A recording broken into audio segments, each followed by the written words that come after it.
I'm Thomas Smith, and my dog Lance here is going to help me demonstrate one of the best uses for an Apple Airtag, which you can see I've got right here. I got a connector that puts this on his collar, and I can have this on him. It's pretty light. He's a Bichon Frise, and they're not big dogs, but he has no problem wearing this around.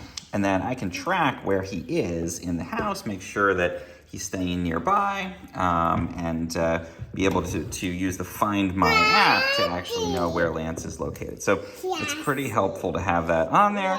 The only thing I don't like about using the AirTag to be able to track him is just the fact that it doesn't have a way to notify, like if he goes out of a particular zone.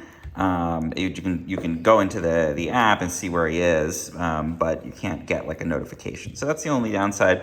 Other than that, it's a nice, easy way to track him, see where he is, and also a great way to use the AirTag for something, other than maybe its original use, but it's a creative use I find really helpful.